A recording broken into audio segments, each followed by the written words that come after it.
Yo, what's up guys? Welcome to another episode. Today I'm going to be covering DeMarcus Cousins and what the hell is going on with the Lakers. Now you probably heard by now that the Lakers were waiving DeMarcus Cousins. When I first heard this news I was extremely upset because I actually think that DeMarcus Cousins can be a very valuable player and member of the team. He seems like someone that could be coming off the bench for them and providing that punch off the bench that they currently don't have. Since DeMarcus Cousins has been going through so many injuries and a lot of trials and tribulations to the point where teams didn't even want to sign him 2 years ago, and he ended up just being signed by the Warriors. He was on his way to hopefully get a ring, and then everything just collapsed. Kevin Durant got injured, he got injured, and Clay got injured, and he didn't get a chance to get his ring. He signed with the Lakers in the offseason and things were looking good, and then he got injured. My goodness, this guy has bad luck.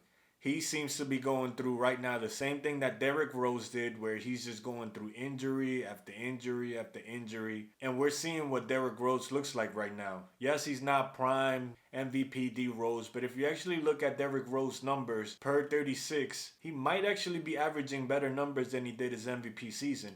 And now he's not dunking on everybody, but you still see that explosiveness there. I don't expect DeMarcus Cousins to come back and be 100%. But even if DeMarcus Cousins is 75% of what he used to be, but is healthy, the guy is good for 18 and 8 easy. You know, he's not a guy that was extremely fast or explosive. He's a skilled guy who can shoot and can bully ball down in the paint. You could see the guy being somebody like Zebo, who used to play for Memphis, that just really had like no athletic ability, but the guy would just give you straight buckets. Anyway, so yeah, I was upset at first when I found out that the Lakers were waiving DeMarcus Cousins because I am a Laker fan, and so I was upset because I felt like he could contribute to the team. Kuzma has not been living up to the standard. He's averaging about 12 points per game, and I think everyone was expecting him to be more around the 16 to 18 points per game, and he's not doing that right now. So what the Lakers are actually doing is, it seems that they had a conversation with DeMarcus Cousins, and they let him know, listen, we're waiving you because we're signing Marquise Morris, but the reality is that we're going to let you stay with the team, we're going to let you practice, we're going to let you rehab in our facilities, and we're going to let you to continue using our trainer. I think his name is Handy. Anyway, so yeah, if this is exactly what the Lakers are doing, I think it's a great idea, because I don't think they should have cut him. But if they genuinely think that he's not going to be back for this season, but they have interest in him, then the right thing to do was to allow him to rehab in the Lakers facility so that he gets top-notch rehab and he's actually able to come back next season and probably sign for the low, you know, sign a minimum contract with the Lakers. And I mean, if he's able to actually come back for the playoffs, that would be even better. I don't think that's the case. That's probably why the Lakers waived him.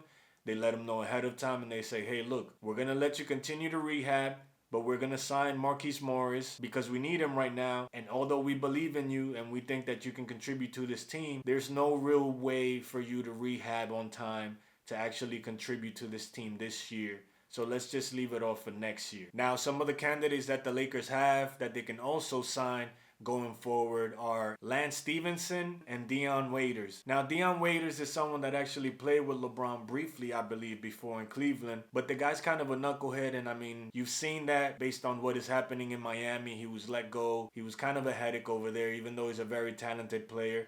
I think similar things happened in OKC when he was there. So, you know, it's kind of a risk to take with him. With Lance is kind of a knucklehead, but it's not like an off-court type of knucklehead. He's just a little cuckoo. The guy's just extremely excited. He plays basketball at a high level. Is very competitive. And I think someone like that is extremely useful, for example, to throw at somebody like Paul George or even Kawhi. He could probably annoy the hell out of Kawhi, do some of the same crazy antics that he was doing with LeBron when he was in Indiana. So I think he's someone that can be used. The other thing that slept on with Lance Stevenson is actually his playmaking ability. Lance Stevenson can run an offense. He's a little crazy and sometimes he gets too hyped, but the guy can pass and the guy knows how to set up teammates. So I don't know, I would probably take a gamble on him. Anyways, guys, that's the video.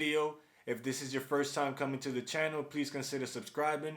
If you are already subscribed, consider hitting the notification bell so you get notified when new videos are released. Share the video, like, and continue to support. I appreciate you guys. I'll see you guys in the next video. Peace.